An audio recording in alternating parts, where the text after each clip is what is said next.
할렐루야. 네. 우리 좌우에 있는 현재 자매님들을 보면서 여기에는 자매님이 계셔서 좋습니다.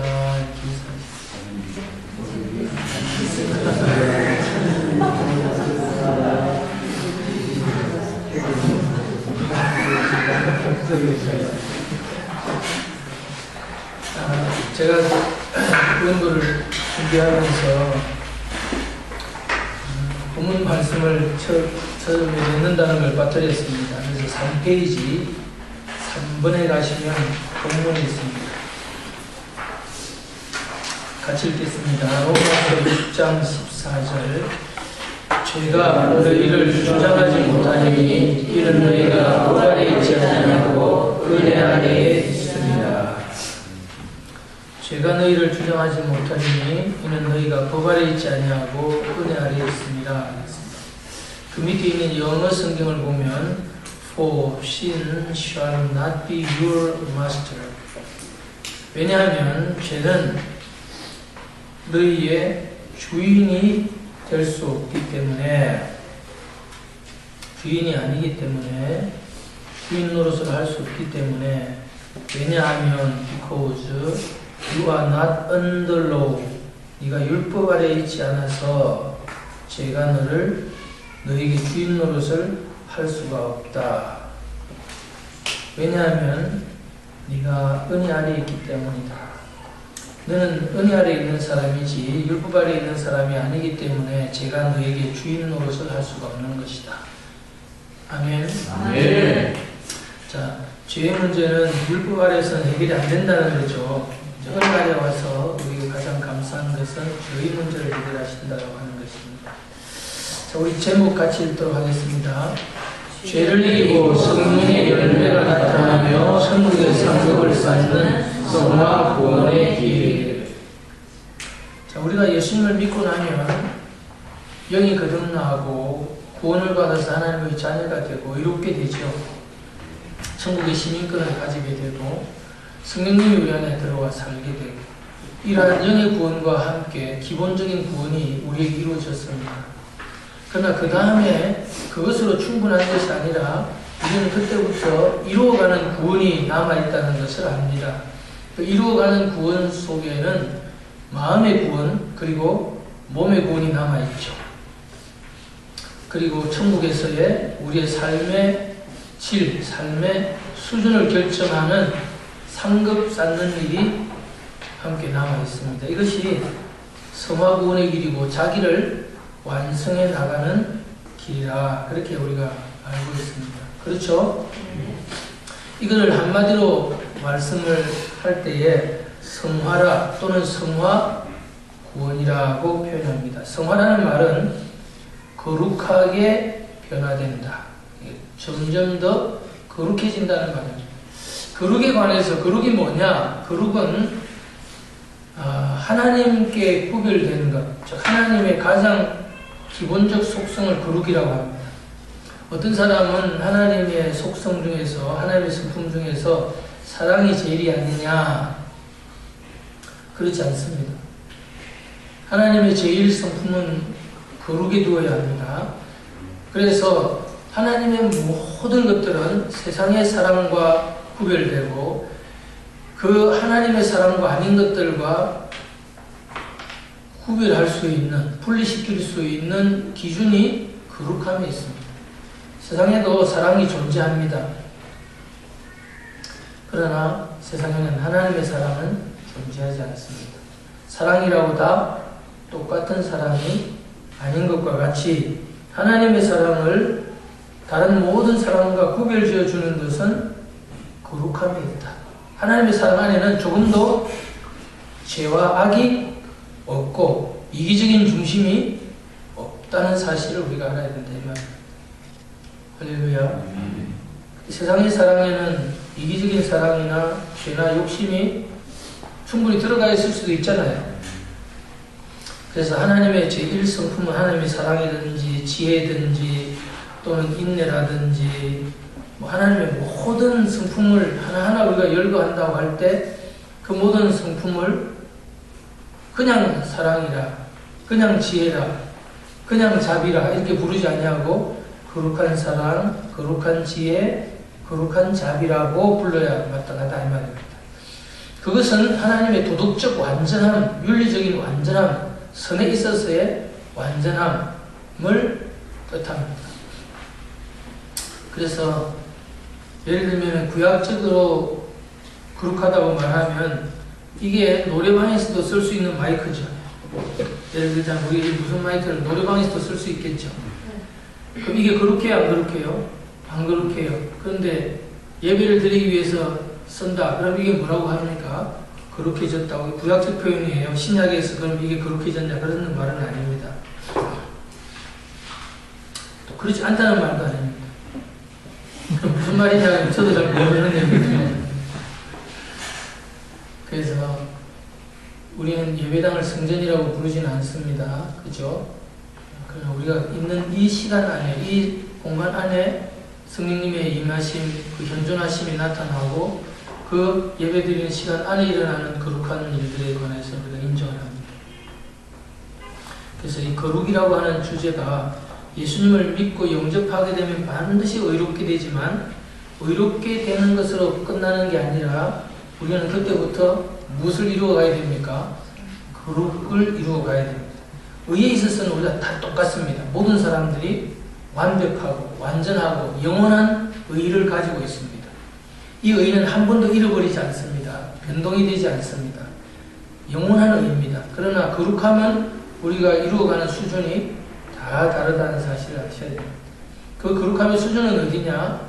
하나님 우리에게 이렇게 요구하셨습니다. 내가 거룩하니 너희도 거룩하라. 그렇게 살려면 어떻게 되느냐? 우리가 투명해지고 우리 안에 있는 성령께서, 우리 안에 있는 하나님께서 우리를 통하여 완전히 드러날 수 있는 순수한 경지에 도달하면 되는 겁니다. 되겠습니까? 많은 사람이 자기로부터 자기가 많이 나오지 자기 안에 있는 주님이 많이 나오지 못합니다. 그래서 우리가 자아가 파쇄되어야 된다. 그런 표현은 더 이상 쓸 필요 없지만 혼이 깨어져야 된다는 표현이 필요합니다. 마음을 하나님이 다루시고 연단하실 때에 우리가 잠언서 17장인가요? 7절에 도가니는 은을, 풀무는 금을 연단하거니와 여호와는 사람의 마음을 연단하시느니라. 하나님은 지금 우리의 마음에 불순물이 많다는 걸 아시고 이것을 끓이는 도구로서 기본적으로 우리 현실을 사용하시고 우리가 만나는 일과 사건과 사람들과의 관계를 통해서 우리를 뒤집어 놓고 부글거리게 만들고 그래서 우리 안에 있는 불순물을 들추어내시고 하나님의 은혜의 순화 과정을 거쳐서 우리를 점점 더 투명하게 깨끗하게 100% 거룩하도록 우리를 만들어 가시죠.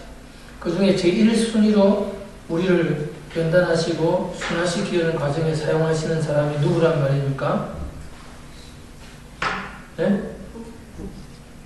그렇지, 부부죠. 그러니까 부부는 반드시 원수 같다. 그죠? 나의 가장 아픈 부분을 찌르고 가장 약한 부분을 들추어내고 가장 나를 힘들게 하죠. 그래서 그분이 나의 원수이자 또 뭐란 말입니까? 인생의 가장 큰 뭐라고 그랬어? 은인이라고 그랬죠. 그래서 마음속으로는 자꾸 절을 해야 됩니다. 나의 고마우신 은인이여, 당신은 나의 인생에 정말 고마운 없어서는 안 될 은인입니다. 이렇게 마음가짐을 가지셔야 돼요. 그래야 돌을 닦아요. 그럼 집이 뭐 하는 데냐고요? 도 닦는 곳이다. 이렇게 생각하면 맞습니다.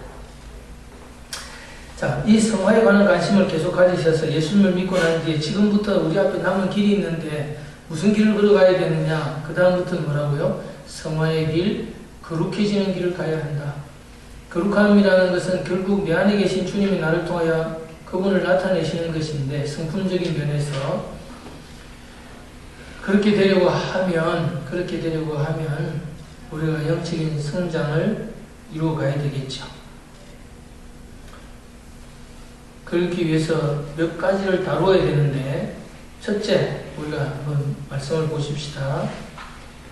거룩해지기 위해서 반드시 다루어야 될 첫 번째 내용은 죄의 문제겠죠.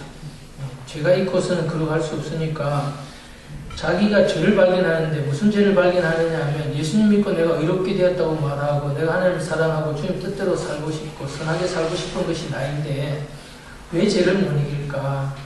라고 하는 문제입니다. 그래서 이런 고민 끝에 발견하는 게 뭐냐 그러면 내 안에는 뭐라고요? 죄가 살고 있다. 자, 모든 그리스도인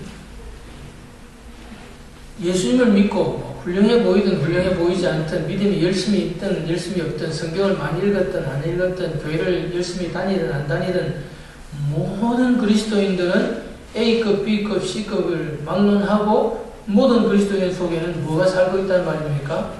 죄가 살고 있다는 사실을 알아야 됩니다. 그래서 이 사실을 알면 첫 번째 우리는 열등감에 빠지지 말아야 합니다. 어떤 열등감입니까? 어떤 열등감이겠어요? 네? 내가 죄인이다. 그건 당연히 우리는 죄인이 아니고 의인이 되었다는 것은 이미 우리가 얘기를 했어요. 그런데 의인도 죄를 지을 수가 있는 거예요. 거룩한 면에서.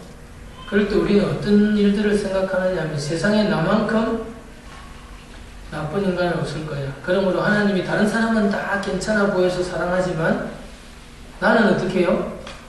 사랑할 수가 없을 것이다. 그런 시험에 안 들어봅니까? 네?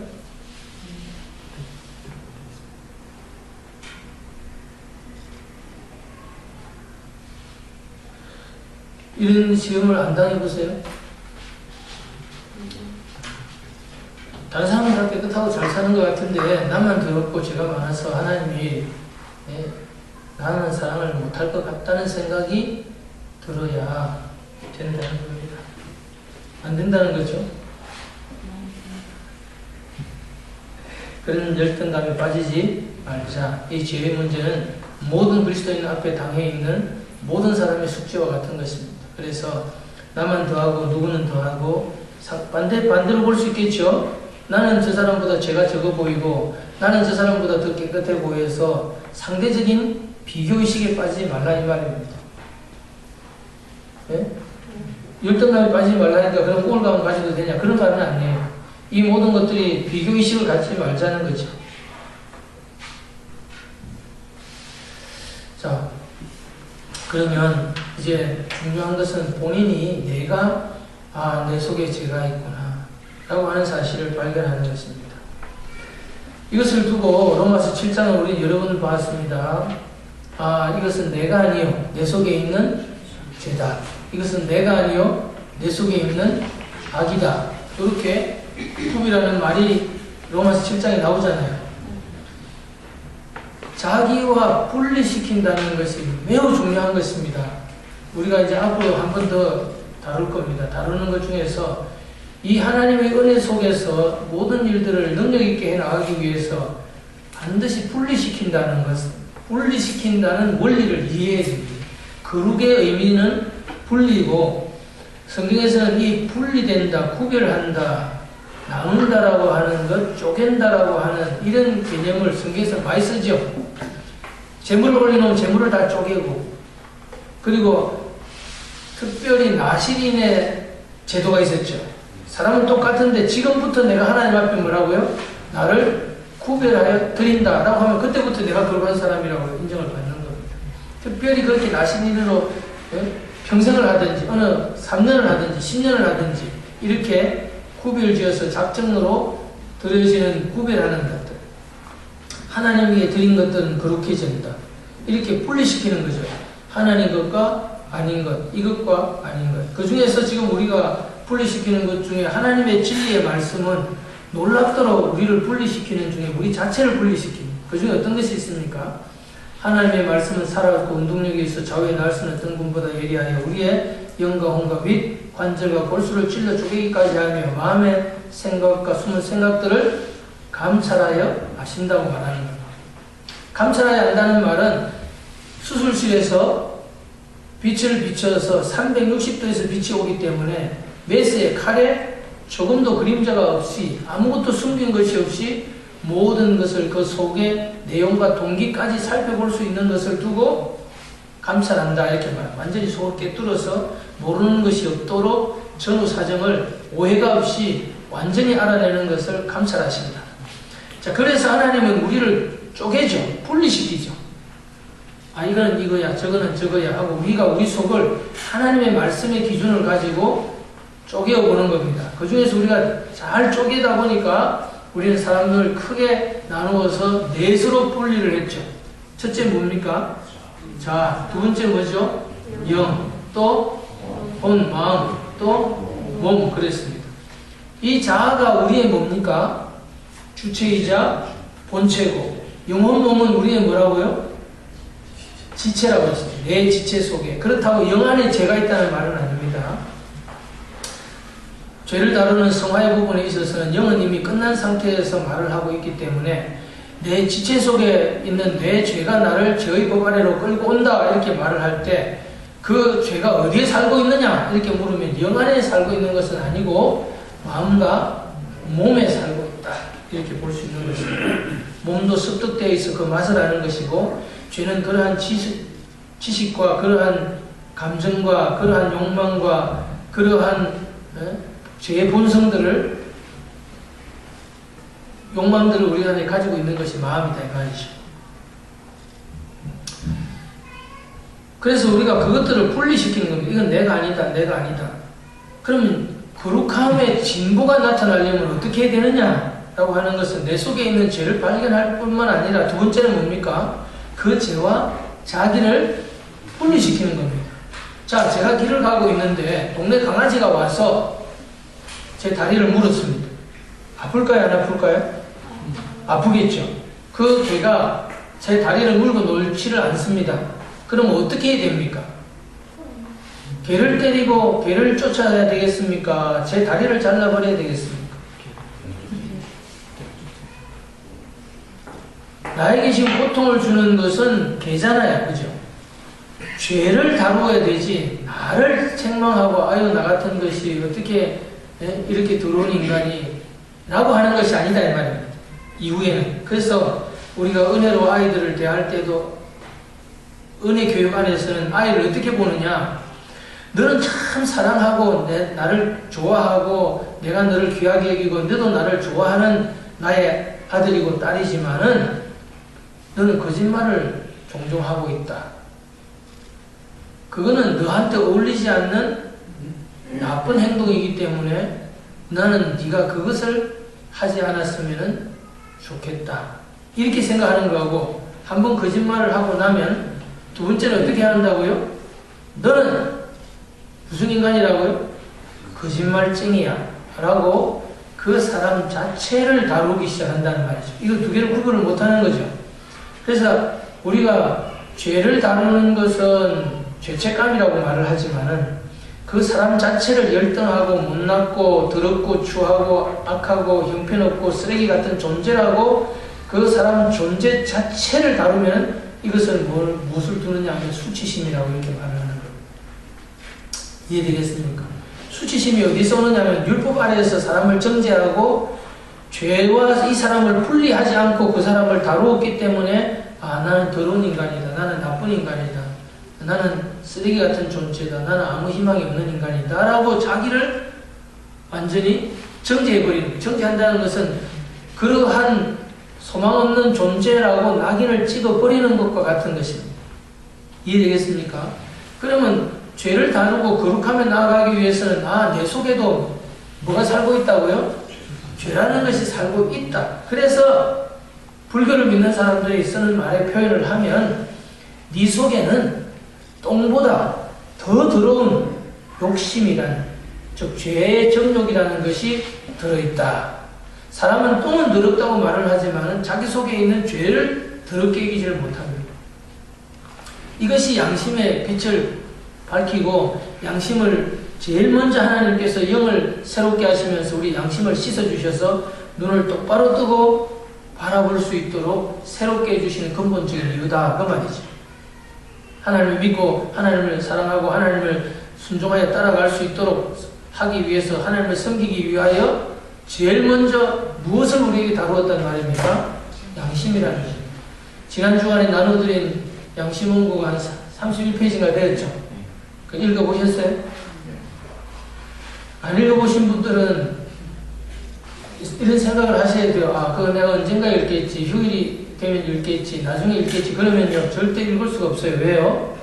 이번 주간에 또 새로운 원고가 다음 주간에 또 새로운 원고가 오기 때문에 그냥 그때 안 읽었다, 그 주간에 안 읽었다. 군대에서 그런 말이 있습니다. 이때 내가 밥을 안 먹으면 뭐라고요? 다시는 이 밥을 찾아 먹을 수가 없다. 그러니까 오늘 내가 밥을 안 먹으면 언젠가 다시 또 찾아 먹을 수 있어요, 없어요? 없어요. 또 특별히 군대는 한 번 주고 나면 절대 두 번 주는 법이 없어요. 그래서 말씀을 잘 읽고 연결을 시켜야 다음 말이 오늘 설교가 더 잘 이해됩니다. 왜냐하면 지난 시간도 성화군의 부분을 다루었기 때문이죠. 자, 그러면 첫째는 내 안에 죄가 있다는 사실을 발견하는 것, 내가 아닌 놈이 내 속에 있다는 사실을 발견하는 게 굉장히 놀라운 거죠. 두 번째는 뭐냐? 그럼 나는 어떤 존재냐고 물었을 때 참 자아는 완벽한 의롭게 된 영으로서의 자아성을 가지고 있는 것이 자기다. 자기는 무엇만을 원한다고요? 하나님의 뜻대로 살기를 원하고 선을 행하기만을 100% 원해요. 자기는 뭘 원하지 않아요? 죄를 짓거나 악을 짓고 싶어 하지 않아요. 그건 자기가 아니에요. 누가 그걸 가져다 주는 거예요? 죄가 가져주고 아직도 성화되지 못한 옛사람에게 속했던 마음이 그와 같이 하는 거예요. 그건 내게 속한 게 아니에요. 새 영에게, 참 자에게 속한 것은 새 영이요, 새 마음이요, 새롭게 될 몸이지 이런 것들이 아니다. 그러나 이것들을 지금 사용해서 이 길로 가고 있는 거죠. 그러니까 자기를 볼 때 나는 무엇만을 원하는 사람이라는 그 정체성이 뚜렷해야 되겠죠. 자기는 무엇만을 원해요? 선을 행하기만을 원해요. 하나님 뜻대로 살기만을 원해요. 그게 자기예요. 그거는요, 가만히 들여다봐야 돼요.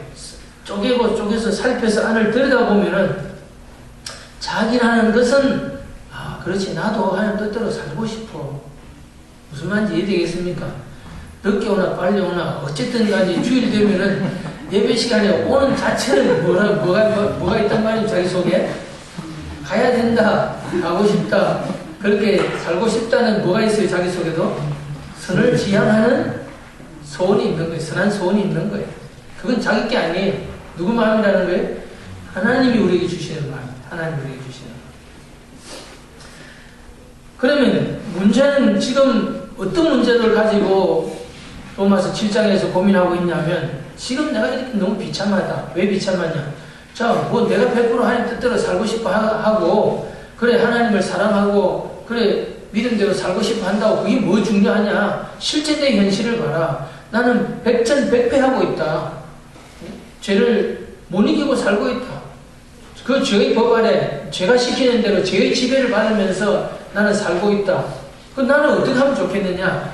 라고 말할 때 로마서 7장에는 걱정하지 마라. 예수님이 계신다.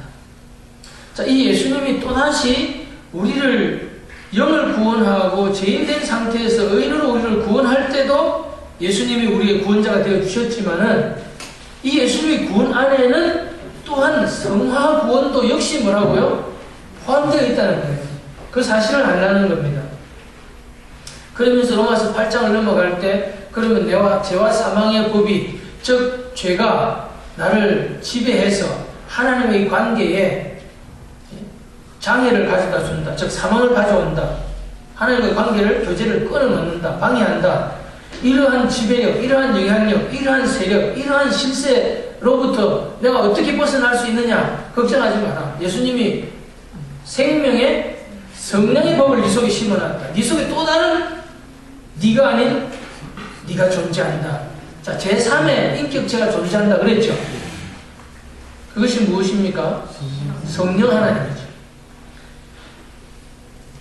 우리가 뭔가를 이걸 쫙 떼어서 종합을 시켜주십시오. 연기를 좀 하면 어떻겠습니까? 하는 부분이 이러한 내용을 딱 찍어서 들고 있는 게 제일 중요해요. 왜냐하면 지금까지 우리 다룰 때면 나 하나 다룬다고 막 나한테 빠져있고, 죄 다룬다고 죄를 막 다루고 있고, 성령님 알기 위해서 성령님하고 성령님 따라가지만은 알고 보면은 이 세 인격체가 우리 속에 뭐라고요? 동시에 살면서 서로 상호작용을 하고 있고, 이 관계가 어떻게 이루어지는가를 볼 때 그게 셋이 깨어지고 연결이 종합 정리가 되는 거다 이 말이에요. 그러니까 근본적으로 접근을 할 때에 어느 한 단편만 계속 쳐다보고 있는 게 아니라 하나 보고 있다가 고민이 돼서 찾아보니까 두 개가 드러나고, 두 개가 때문에 제2의 인격체인 죄를 두고 고민을 하다 보니까 제3의 인격체인 성령님이 드러났지만 그런 식으로 드러나게 되는 것이고, 그죠? 우리가 고민을 하고 그 답을 찾기 위해서 들어가다 보니까 1, 2, 3이 나오는 거 아닙니까? 그러면 1, 2, 3이 드러나는 것만 가지고 중요한 게 아니라, 그러면 어떤 역할을 가지고 있느냐 하는 걸 이제 보는 거죠. 그래서 자기의 정체성을 찾았고 참 자아를 찾아서 이제 진정한 내가 누구인지를 알게 되는 문제가 굉장히 중요한 거죠. 그래서 참 자아와 영의 구조와 기능, 그리고 마음의 구조와 기능, 그리고 몸의 구조와 기능들을 이제 우리가 이해를 하는 겁니다. 그리고 난 뒤에는 이제 죄를 알아가는 게 중요하죠. 지금 우리가 그런 부분을 다루지 않았지만 예수님이 십자가에서 죽으신 30가지 이유를 우리가 나누었을 때 그 이유의 대부분이 무엇을 해결하기 위한 것이었습니까? 죄의 문제죠. 죄라고 하는 것은 뭐와 연결되어 있습니까? 크게 죄는 뭐와 연결되어 있습니까? 크게 세 가지가 연결되어 있죠. 이 죄나 세상이나 또 하나는 뭡니까? 마귀. 이런 것들이 보이지 않는 영과 우리 눈에 보이는 이 세상의 환경과 문화들과, 그리고 내 안에 살고 있는 죄의 본성이라는 죄, 이것 육신이라는 것이 세 개가 연합해서 죄를 끌고 가는 것이, 우리의 영향력을 행사하는 것이지, 이게 단독으로 하는 게 아니죠. 그 중에 어떤 것은 죄는 우리 속에 있는 것이 있고, 또 악한 영들과 세상은 우리의 밖에 있어서 우리가 살아가는 삶의 현실과 환경에서 영향을 받잖아요. 죄의 자극을 받고, 죄의 압박을 받고,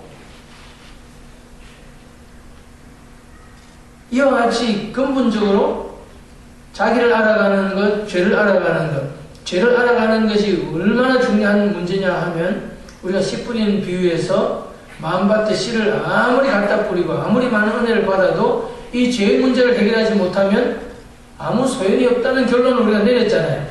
그러면 예수님 이걸 누가 해결해 줍니까? 예수님께서 십자가에서 이미 다 해결해 놓았기 때문에 우리가 죄를 이길 수가 있는 것이죠. 왜 예수님이 그렇게 중요하고, 이 예수님이 청량할 수 없는 풍성한 은혜를 우리에게 주는데 어디서 주느냐? 이것이 바로 복음 안에 들어있는 겁니다. 복음은 어떤 것이 복음입니까? 예수님이 성령으로 인간으로 태어나시고, 예수님이 성령으로 우리를 대신하여 율법의 의를 이루어 주시고, 예수님이 성령으로 흠없는 자기를 십자가에 바치시고, 예수님께서 성령으로 말미암아 죽은 자 가운데서 다시 살아나시며, 예수님이 성령으로 성천하에 하나님의 보좌 우편에 앉으신 모든 일들이 바로 우리 한 사람 한 사람을 위해서 해주신 복음이죠. 그래서 우리가 이 사람의 자리에서 벗어나서 하나님의 우편에 앉는 하나님과 동등한 자리에 우리가 들어가게 되는 거죠. 하나님이 된다는 것이 아니라 하나님과 같은 은혜의 세계 속에 들어가고 그런 기능들을 할 수 있게 된다는 것입니다. 자, 이 세 가지, 그리고 이 세 가지를 연결하는 여러 가지 법칙들, 그 중에서 성령님께 속한 부분들은, 성령님은 예수님이 하나님 아버지의 영원한 구원의 계획과 예수님이 이 땅에 인간의 몸을 입고 오셔서 이루어주신 구원과 이제 성령이 우리 안에 직접 찾아오셔서 이루어주시는 구원의 은혜가, 이 세 가지가 성령 편에 동시에 들어있잖아요. 자, 나도 알고 죄도 알고 또 뭡니까? 성령도 알아야 이 문제가 연합해서 해결이 되어진다. 그걸 단 두 마디로 표현할 때는 죄와 사망의 법에서 성령의 생명의 법이 우리를 해방하였다. 그렇게 말씀한다는 것이죠. 할렐루야. 자, 그러면 우리는 우리 자신이 누구인지를 바로 알아야 그 속에서 헷갈리지 않겠죠. 갈등하지 않겠죠. 나는 완전한 새로운 피조물, 새 사람이 되었고 옛사람이 아니면 내 영은 완전하다. 아멘. 이것이 나니까, 그러면 자, 이렇게 되어 있다면 지금 근본적으로 하나님께서 예수님을 통하여 우리에게 주시고 성령이 우리 안에 들어와서 하시는 일 중에 첫째는 뭐냐 하면 우리 안에 죄가 있고 죄의 정욕이 죄의 욕심이 있다면 우리는 그것의 지배를 받고 그것을 따라서 살아갈 수밖에 없는 존재냐? 성령은 우리에게 방금 뭐라고 그랬습니까? 본문에 너희는 더 이상 죄가 너희에게 주인 노릇을 할 수가 없다. 왜냐하면 너희는 더 이상 율법 아래 있지 아니하고 은혜 아래 있기 때문이다. 자, 이 말이 이해가 되어야 됩니다. 한마디 속에서 어렵게 풀자면 몇 건의 책을, 수백 건의 책을 그 속에서 끄집어내서 거기다 집어넣어야 되는 내용이 방대하지만 근본적으로 우리가 생각하면 이런 얘기예요. 새 사람이 된, 예수를 믿고 새 사람이 된 나는, 그죠? 더 이상 죄의 지배를 받을 필요가 없다. 왜냐하면 예수 그리스도로 말미암아 우리에게 베푸시는 그 은혜가 있기 때문이다. 그러면 죄는 어떤 역할을 하고 나는 어떤 역할을 해야 되며 성령의 은혜 안에는 어떤 은혜들이 들어있는지를 이제 자세히 알아 들어가면 되는 거 아니겠어요? 그러면 이 연결들이 우리 속에 이루어지겠죠. 신앙생활이라는 건 알고 보면 간단해요. 점점 우리가 복잡하고 많은 말을 설명하지만은 제가 말씀드리는 이 세 가지가 분명하게 딱 잡혀 있으면은 이 세 가지 속에 살고 있는 게 나구나. 이게 큰 게 줄기를 잡으면 그죠? 그래서 나를 연구하는 것이 큰 줄기를 하나 내려가야 되고 두 번째는 뭘 연구합니까? 죄와 우리의 원수들을 연구하는 게 하나 가야 되고 또 하나는 뭡니까? 하나님을 알아가고 그 은혜를 알아가는 게 큰 줄거리 하나로 내려가면 되는데 그것만으로는 충분하지 않죠. 우리가 반드시 제4가 들어가죠. 4가 뭡니까? 응? 뭐라고 그랬어요? 네 번째가 뭐예요? 나를 알고 죄를 알고 하나님을 알고 네? 하나님이 성령님이세요. 삼일체에서 현실. 자다가도 일어나면 현실이고 밥 먹다가도 현실이라고 하는 것은 이 모든 내용이 실제로 담겨있고 실제가 되게 만들고 하나의 그냥 상상이나 단순한 글이나 말로서 끝나지 않고 실제를 되도록 경험하는 현장은 어디란 말이에요? 우리 현실이에요. 현실은 세 가지 기관이 있죠. 현실은 뭐예요? 가정과 직장과 교회. 그죠? 직장이라는 건 사회생활을 말하는 거고 하나는 신앙생활을 말하는 거고 하나는 가정생활을 말하는 거예요. 자기의 내면생활을 포함해서 그 속에서 일어나는 인간관계 사건들 봄, 여름, 가을, 겨울을 겪으면서 어린아이, 청년, 장년, 노년을 겪어가면서 사람은 그 속에서 이 모든 것들이 실제가 되고 완성해가고 이루어가는 이 100년 안에 모든 것들을 준비시키고 마련한다 이거예요. 이 일에 성공하는 것이 진짜 인생에 성공하는 것이고 여기서 내가 남는 것이 진짜 수익을 얻는 부자지 이 세상에서 뭐 학문을 아무리 많이 따서 박사학위를 12개를 따고 집을 수십 채를 내가 가지고 땅을 1000만 평을 가지고 있다 하더라도 무슨 말인지 이해됩니까? 세상을 떠날 때는 그것은 내 성공도 아니고 내 수입도 아무것도 가져갈 수가 없어요. 영원을 가져가는 건 나의 자기 자체를 만들고 하나님 앞에 쌓아놓은 상금만이 뭐예요? 내 진정한 수입이고 성공이라는 사실을 아셔야 된다.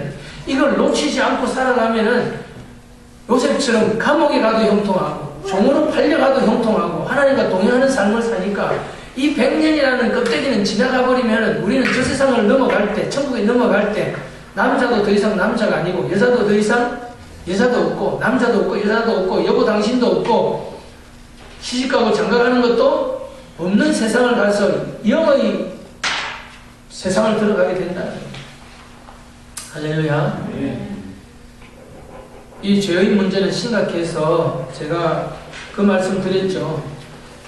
불교는 윤회를 믿는 원불교는 아니지만은 불교 가르침 중에서 윤회설이 있죠. 사람은 전에 뭐 말이었다가 다시 사람으로 태어났다가 성불하지 못하고 열반에 못 들어가면 또 뭐로 돌아갑니까? 뭐 파리로 돌아가든 모기로 돌아가든 또 뭐로 또 돌아갔다가 또 태어났다가 또 돌아갔다가 이걸 끝없이 돌고 돌죠. 뭘 해결해야 됩니까? 전생의 업보라고 하는 죄의 문제를 해결해야만 어디로 갑니까? 해탈을 하고 이 윤회에서 벗어나서 영원한 극락 왕생하게 될 거 아니에요.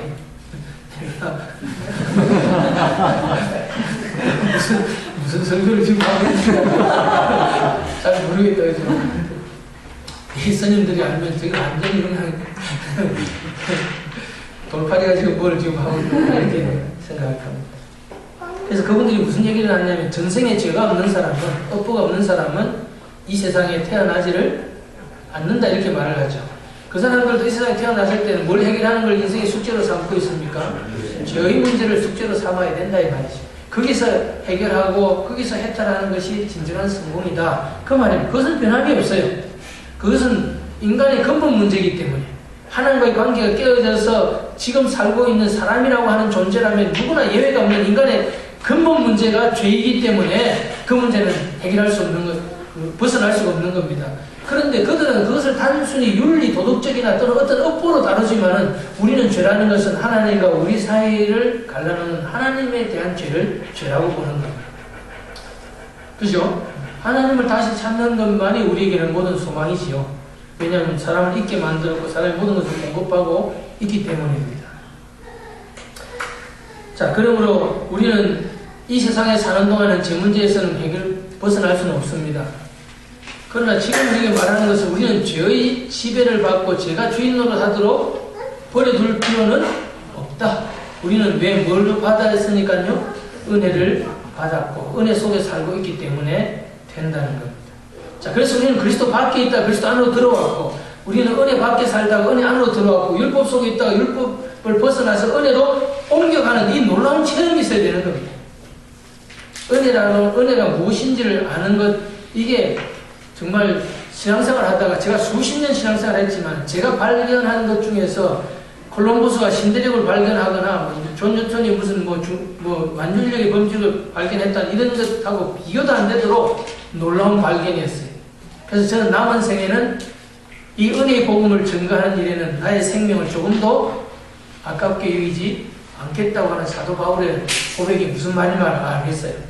율법 아래 있는 동안에는 율법은 우리에게 행위의 완전을 요구하기 때문에 이것은 하라, 이것은 하지 마라, 이 말씀을 지켜라 하고 아무 도움도 안 주고 지금 죄에 병들어 있는 우리를 보고 그렇게 살아라고 말을 하면 사라지는 게 아니라 도리어 우리 속에 뭐가 드러난다고요? 안 보이는 죄가 더 드러나는 거예요, 우리한테. 그래서 우리는 살아보려고 하고 바르게 살려고 착하게 살아보려고 하면 할수록 뭐라고요?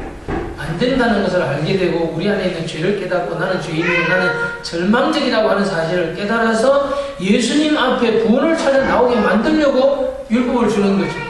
그래서 율법을 갖다 대면은 죄인이 아는 사람이 없고 심판을 받아 형벌을 받고 지옥에 가고 멸망을 당하지 않을 인간이 하나도 없는 거예요. 그래서 율법이 있어야 죄를 죄라고 밝혀내고 죄가 힘을 얻게 되고 죄가 우리를 지배하고 형벌을 주고 우리를 끌고 가고 조종할 수 있는 그런 힘을 갖게 되는 겁니다. 무슨 말인지 이해되겠습니까? 사망에 쏘는 것, 이 죄의 힘이 어디서 오느냐 하면 율법이 와요. 지금 우리나라에서도 이게 이렇게 하는 건 죄가 아니다 하던 것들이 요즘 들어서 죄가 되는 것이 있고 이것이 죄다 하는 것이 이제는 뭐라고요? 죄가 아니다 하고 바뀐 것들이 많이 있잖아요. 과거에는 그런 짓을 하면 죄다 라고 말했는데 지금은 형사처벌은 안 하는 그런 죄들이 생기잖아요. 북한에서는 죄가 되는데 남한에서는 죄가 안 되는 것도 있습니다. 무엇이 그것을 결정합니까?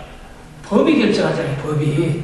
그래서 이 법이라고 하는 것이 무섭다는 거죠.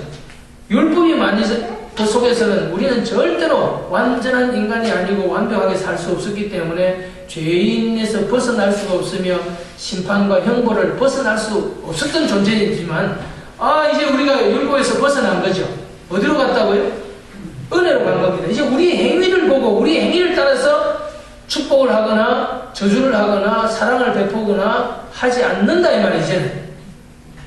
무슨 말인지 이해되겠습니까? 그것은 마치 우리가 북한에 살다가 탈북을 해서 어떤 사람이 이제는 어디 와서 사는 거라고요? 남한에 와서 사는 것과 같은 거예요. 이제는 저번에 다른 세상에 저는 다른 법 아래 저는 권세 속에서 이제는 살게 되는 겁니다. 이전에 그 법이 나한테 소용이 없게 된 것이죠.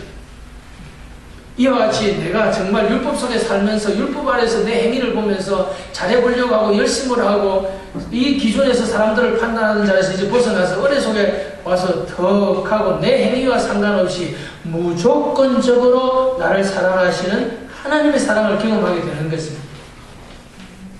놀라운 일입니다. 이 안에서 얼마나 엄청난 일이 벌어지느냐 그러면 죄가 많으면 은혜가 더 많아진다는 표현이 있습니다. 이 성경 보면 그건 무슨 말이냐면 당연하죠. 그렇잖아요. 죄가 은혜보다 힘이 더 크다면 은혜가 소용이 없지 않겠어요. 그러므로 아무리 많은 죄인이라도 은혜는 해결해주고 구원할 수 있다는 사실을 우리 약속하고 있는 것입니다.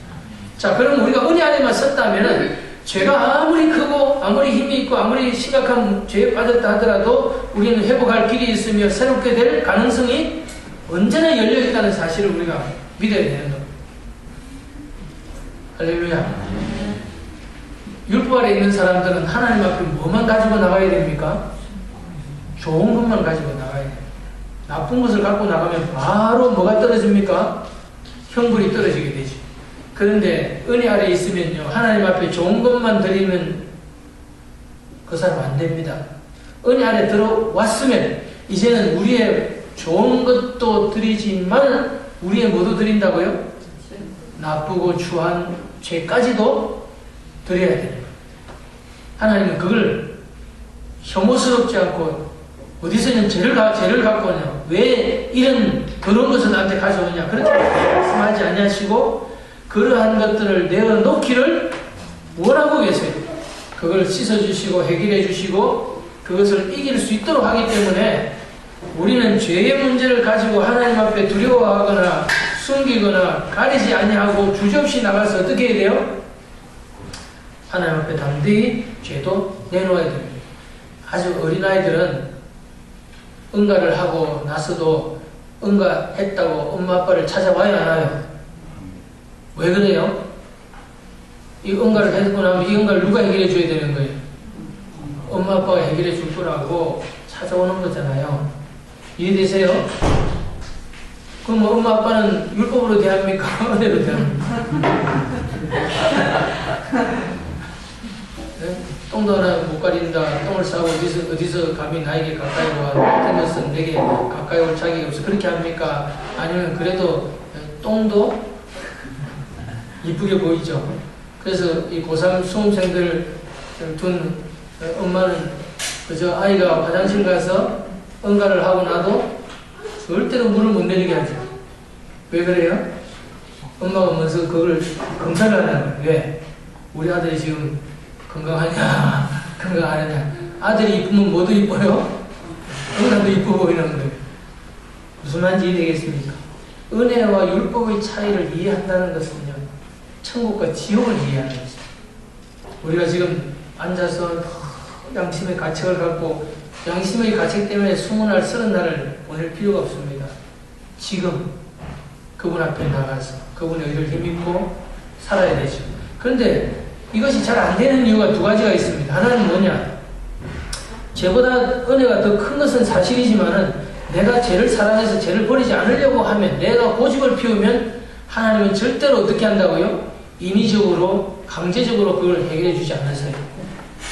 그러면 나도 이제는 이 죄가 싫다, 죄를 버려야 되겠다, 죄를 끊어야 되겠다, 죄를 씻어야 되겠다, 죄와 싸워야 되겠다는 그 마음을, 의식을 가져야 됩니다. 그것은 내 양심이 계속해서 지적하고 그리고 내 속에서 말하고 있기 때문에 내가 이 고집을 버리고 그 길로 들어서는 것이 최선의 길이. 무슨 말인지 이해됩니까? 내가 협조하지 않으면 죄도 마음대로 나를 자기 종으로 끌고 갈 수가 없고, 내가 협조하지 않으면 하나님도 그 은혜를 마음대로 쏟아부을 수가 없어요. 내가 믿음으로 화답하여 누구를 따라가는 거냐, 어느 걸 받아들일 것이냐 라고 하는 문제는 전적인 결정권이 누구한테 있다는 말입니까? 나한테 있어요. 나한테 있어요.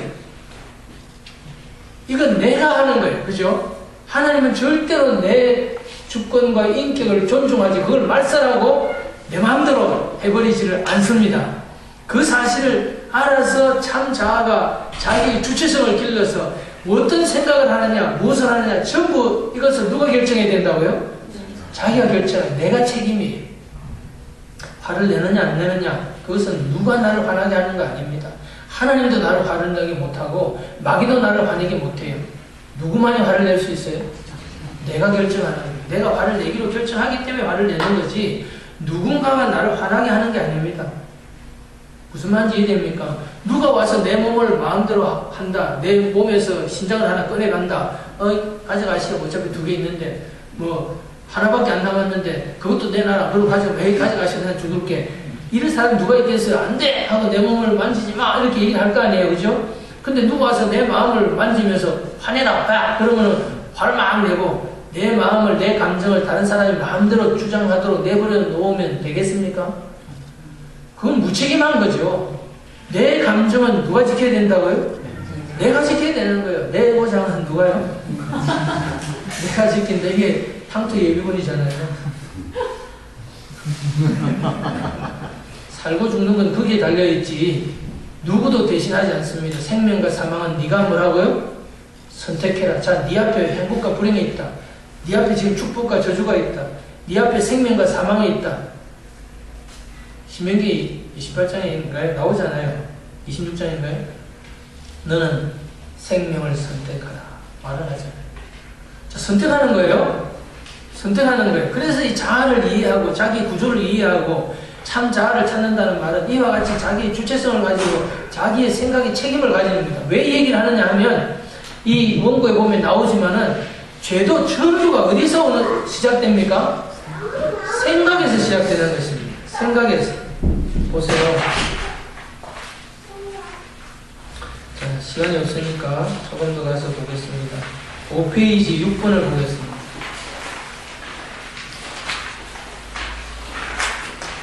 그게 나왔습니까? 네. 죄와 악이 나타나는 것은 생각을 통해서 나타납니다. 그죠? 우리 안에서 정욕이 일어난다고 하더라도 그 정욕이 무엇 속에 들어와줘야 되느냐, 무엇 속에서 일어나야 된다고요? 생각 속에서 일어나요. 생각 속에서. 생각은 다른 말로 항상 그렇진 않지만 거의 90% 이상의 생각은 자기 대화라고 말했습니다. 이거 발견해서 뭐 예수님 믿고 교회 가는데 우리 목사님 참 희한하다. 맨날 자기 대화 하는데 자기 대화가 뭐고 자기 대화가 자기 생각이에요. 생각 속에 들어가면은 자기는 지금 자기하고 뭘 하고 있다고요? 말을 하고 있어요. 의식과 잠재의식 사이에서. 의식과 의식 사이에서. 예? 자아와 자기 지체 속에서 주체와 지체 사이에서 뭐라고 한다고요?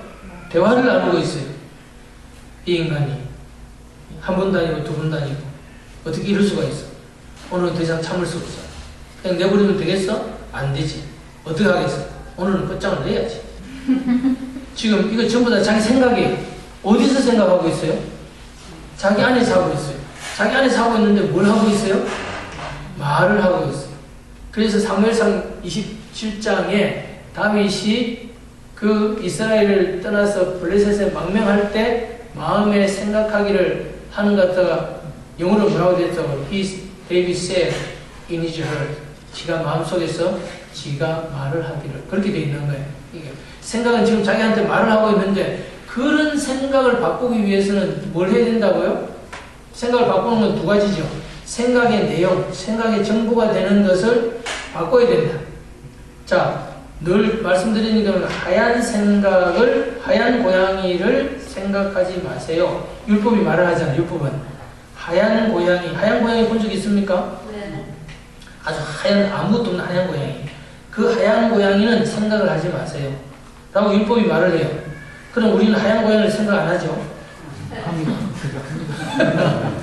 율법은 우리에게 죄를 짓게 만드는 거예요. 왜? 그렇게 하지 마라 하면 바로 그 하지 말아야 될 일이 제일 먼저 뭐합니까? 생각에 들어오게 만들기 때문에 그래요. 그래서 생각을 안 하려면 그 생각과 씨름에서는 이기는 장사는 천하 인간의 역사 속에 단 한 명도 없어요. 어떻게 하면 된다고요? 다른 생각을 해야 되죠.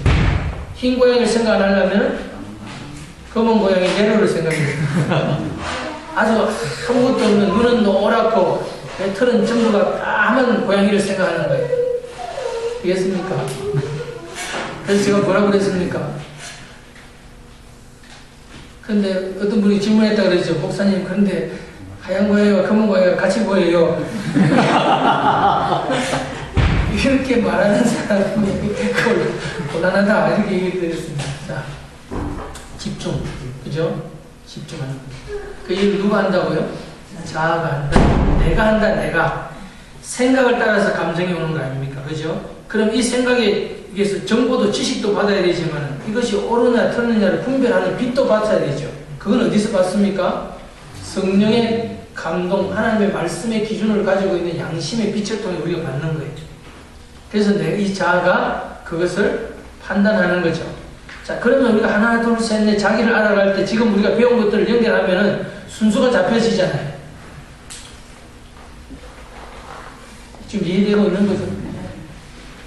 그래서 그게 보면 전부 다 드러나는데 우리가 행동을 고친다는 것은 절대로 안 된다. 뭘 고쳐야 된다고요? 생각, 마음을 고치는 거죠. 그래서 자기 안에서 안 고쳐지면 바깥에 나타나는 행동은 절대로 안 변한다. 그래서 아이든 누구든 남편이든 아내든 그 행동을 가지고 말하지 말고 마음을 바꾸는 노력을 해야 됩니다. 그래서 그 마음을 이해해야 되는 겁니다. 어제도 TV를 보니까 이 남편이 한 주도 빠짐없이 주말만 되면은 등산 도구를 짊어지고 산을 가는 거예요. 그래서 주말만 되면 이 부인은 혼자 있는 거예요. 그래서 3분만 있으면 이 부부는 싸운대요. 남편 말이 그래요.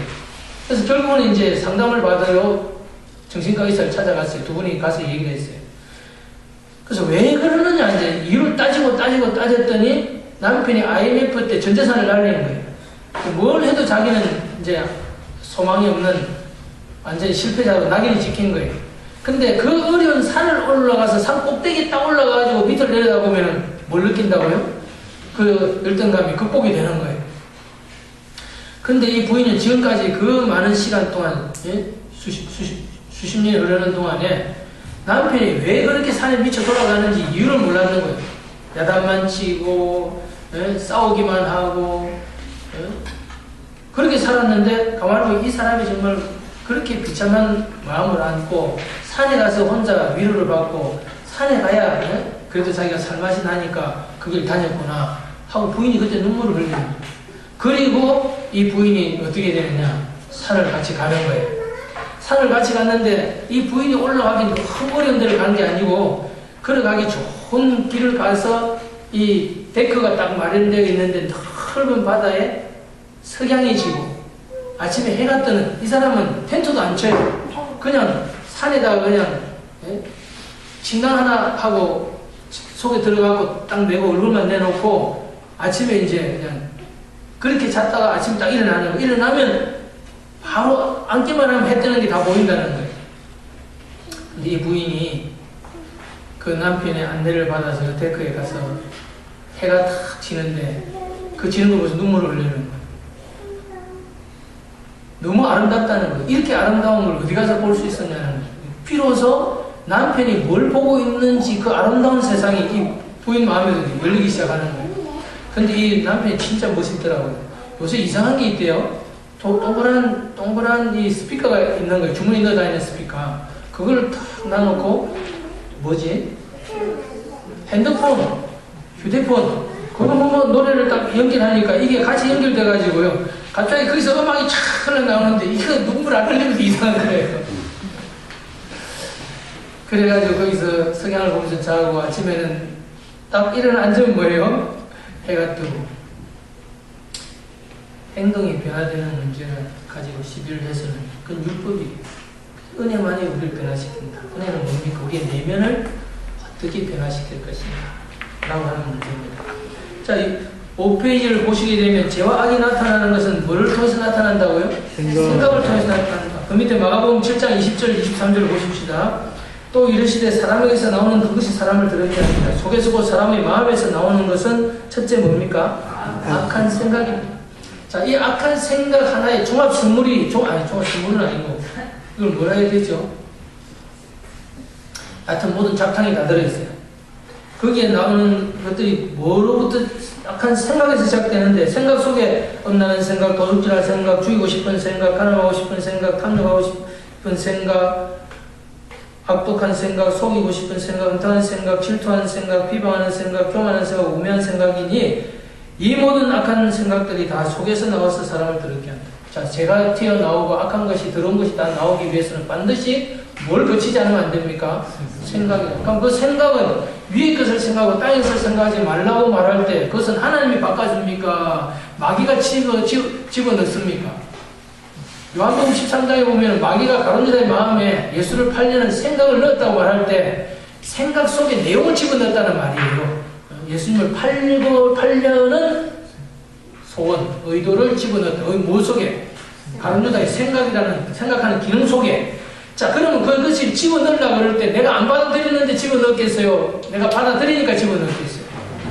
그래서 죄를 지은 책임은 누가 받게 되는 겁니까?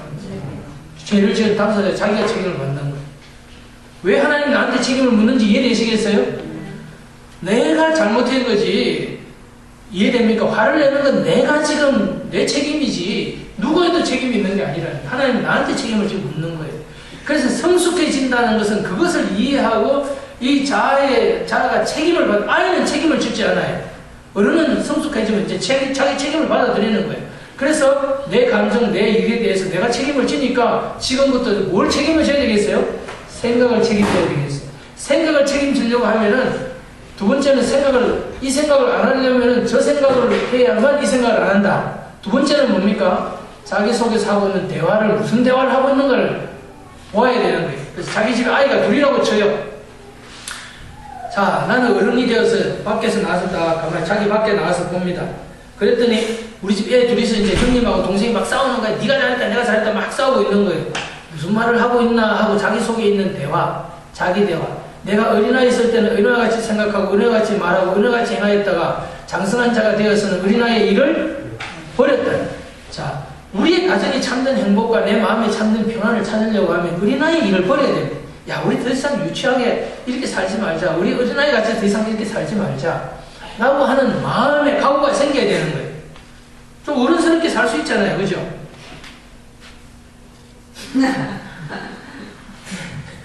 나이 60이 둘이 돼가지고 이런 소리 하는데 정말 제가 제일 창피해요. 성인아이라는 말이 있어요. 성인아이라는 말이. 심리학에서. 그죠? 사람은 완전히 어른이 되는데 속에는 뭐가 되어 있습니까? 예전에 아이라 이게 안 자라는 거예요. 그래서 부인들이 보면 제일 어려운 게 뭐예요? 우리 집에 아이가 며칠 있다면서 그중에 자기 남편도 꼭 집어넣어요.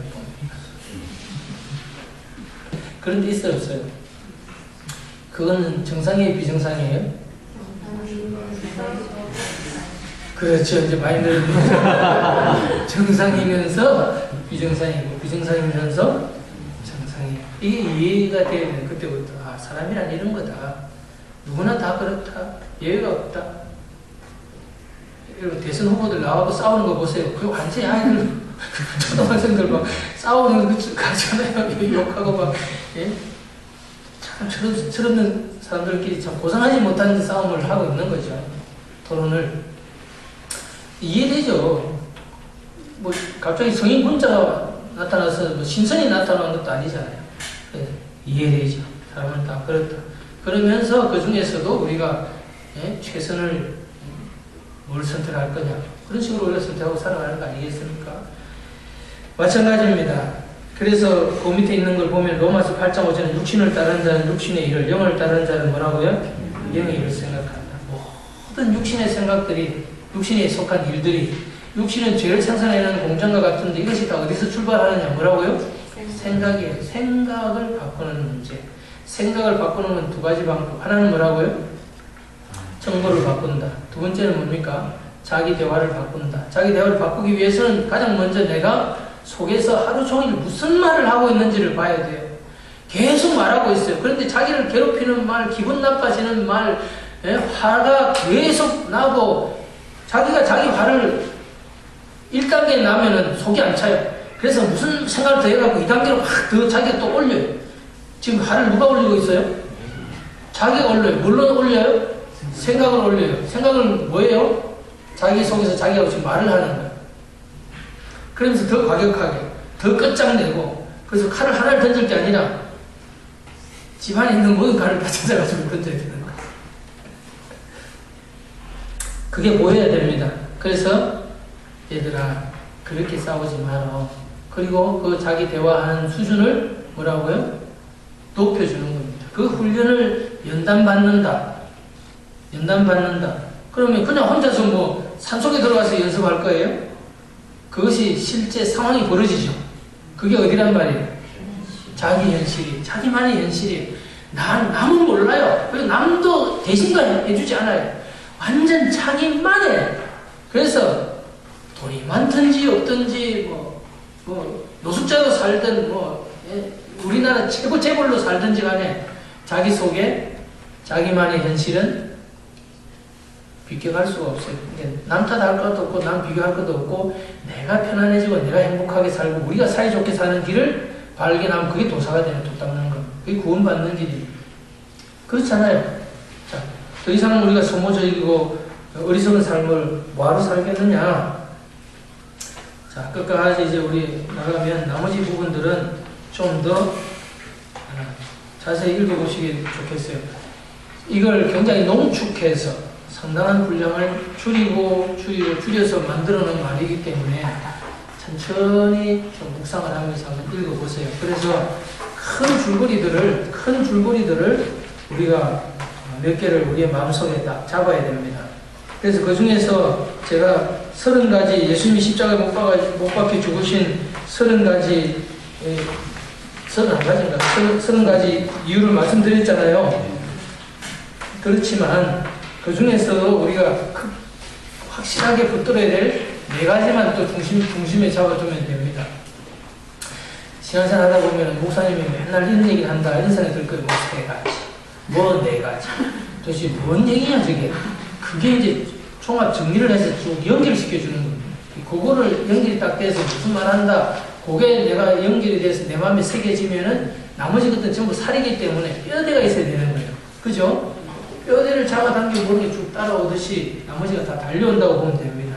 9페이지에 가시면 끝으로 요것만 한번 봐주십시다. 자, 은혜가 무엇인지를 알아야 되지 않겠습니까? 그죠? 은혜에 대해서 한마디 하겠습니다. 지금 금년 4월 달인가 잘 모르겠어요. 저기 조세 프린스 목사님의 이기는 삶이라는 책이 나왔습니다. Destined to Reign 하는 제목인데 제가 이것을 2014년 6월 달에 번역을 마쳤더라고요. 몇 달 걸려가지고 그 책을 제가 나오기 전에 원서를 사서 번역을 다 마쳐놓은 게 저한테 있습니다. 그런데 은혜를 한번 더 우리가 복습할 필요가 있는 것 같아요. 그 책이 나왔으니까 그 책을 보시고 싶은 분들은 사서 보시거나 주문을 부탁하면 주문을 할 거고 다음 주부터는 제가 번역한 걸 갖다가 조금 더 요약을 해가지고 1과 2과씩 쭉 같이 하겠습니다. 근데 뭐 한 13과까지 되니까 그거를 뭐 이제 13주를 다 하면은 뭐 1년에 3분의 4분질이 가버리잖아요. 그죠? 그래서 아마 한 3, 4과를 한번 한목에 줄여가지고 할 겁니다. 그래서 그거를 뭐 제가 원고는 다 드릴 텐데 책을 사서 집에서도 보시겠다 하면은 사서 보시면 좋겠어요. 그래서 좀 다음 시간부터 은혜에 관해서 좀 해야겠다 이렇게 마음 먹고 있습니다. 왜냐하면 죄를 아는 것도 굉장히 중요하지만 한면은 뭘 아는 게 또 중요합니까? 은혜를 알아야죠. 병을 아무리 알면 뭐합니까? 뭐가 있어야 됩니까? 치료약이 있어야 되죠. 그래서 은혜에 쓰는 것이 약입니다. 지금까지는 노력하고 했지만 그건 진짜 약이 아니더라고요. 우리 힘으로 노력하고 내가 애써보고 내가 어떻게 해결해 보려고 했더니 내가 하면 될 것 같다는 생각이 들어요. 그런데 해보면 안 돼요. 그죠? 그 약이 없다. 도대체 어떻게 해야 되냐? 알고 보니까 뭐로만 해결된다고요? 은혜로만 해결돼요. 은혜가. 그래서 햇볕 정책이라는 게 있는 겁니다. 지나가는 나그네 옷을 누가 벗길래 하고 태풍과 햇빛이 내기를 하잖아요. 그래가지고 태풍이 있는 대로 바람을 부니까 나그네가 어떻게 해요? 옷을 더 꽁꽁 싸매죠. 더 붙들어 버리죠. 햇빛을 강하게 쪼이니까 나중에 어떻게 합니까? 나그네가 가만히 놔도 지가 옷을 벗잖아요. 어두워 그러면서. 이와 같이 율법과 은혜의 힘이라는 것은 역사는 방향이 완전히 다릅니다. 그 네 가지가 그 밑에 있습니다. 예수님께서 죄인을 대신하여 태어나시고 살아주시고 십자가에 죽으시고 부활하시고 승천하여 하는 우편의 보좌에 앉으심을 우리에게 주신 하나님의 무조건적인 사랑 등의 선물들을 은혜라고 하는데, 그 많은 측량할 수 있는 풍성한 중에서 몇 가지 기본적인 복음으로 우리가 갖고 있어야 된다. 첫째가 뭡니까? 같이 읽읍시다. 첫째는 하나님 아버지께서는 우리가 지은 모든 죄를 우리가 태어나기 전에 단 한 가지의 죄도 짓기 전에 이미 예수 그리스도의 십자가의 죽음과 피를 통하여 다 용서해 주셨다는 사실입니다. 둘째는 우리는 죄가 하나도 없으며 절대로 죄를 짓지 않으며 영원히 완벽하게 의롭게 된 새 영을 가진 새 사람으로 거듭나게 해주셨다는 사실입니다. 셋째는 성령 하나님이 우리 안에 개인적으로 직접 찾아오셔서 함께 살아주고 계신다는 것입니다. 넷째는 율법과 저희 죄로부터 해방되어 은혜 아래 있게 하셔서 하나님 아버지는 나의 행위와 상관이 없는 무조건적인 사랑으로 변함없이 영원히 사랑해 주신다는 것과 더 받을 것이 없도록 모든 축복을 이미 다 주셔서 우리가 거룩함을 온전히 이루어갈 수 있게 하셔서 죄를 짓지 않고 죄를 이기며 육신을 따라 살지 않고 성령의 열매를 맺으면서 예수님의 성품과 형상을 가진 온전한 사람으로 완성되어 갈 수 있도록 모든 자원을 마련해 주셨다는 사실입니다. 하여튼 무슨 말인지는 알겠죠? 예? 네. 하여튼 제가 종합 정리를 해가지고 이 네 가지니까 네 가지만 이라도 분명하게 우리 마음속에 딱 잡고 있으면 이 은혜의 원리 속에서 율법을 이겨나갈 수 있다. 그리고 죄를 이겨나갈 수 있다. 내 행위로 살지 않으니까. 그죠? 앞에 자세히 읽어보시게 되면 율법의 반대가 뭐냐? 믿음이다, 영이다, 은혜다 이런 말이 있어요. 그때그때 쓰는 말이 달라요. 그러면 도대체 이게 무슨 말을 하는 것인가 하는 것을 이해해야 은혜 속에 있는 부분, 율법이 아닌 것이 무엇인지 우리가 이해할 수 있습니다. 그래서 오늘 말씀은 이 정도까지 전하고요. 나머지 부분들은 더 자세히 집에 가셔가지고 살펴봐야 돼요. 10페이지 원고가 없는 분이 혹시 있습니까? 다 있습니까? 10페이지 다 있습니까? 네. 간단하게 정리를 해놓은 겁니다. 자, 우리 4번 찬양 보겠습니다.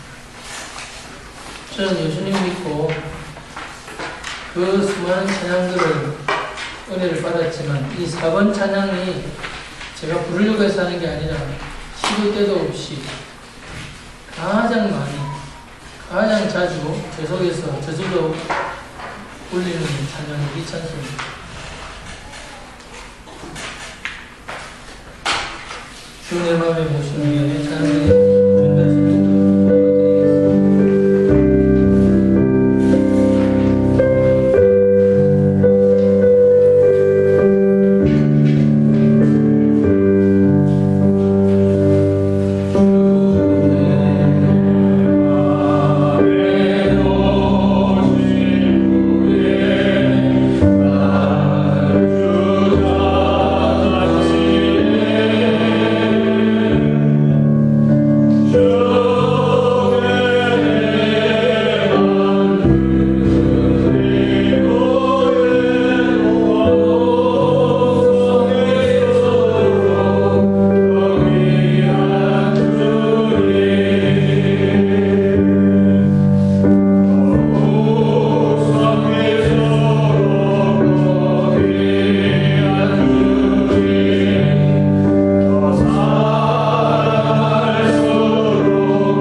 죄에서 해방시켜 주시기 위하여 죄를 이기는 길로 인도해 주고 계신 것을 믿고 감사를 드립니다.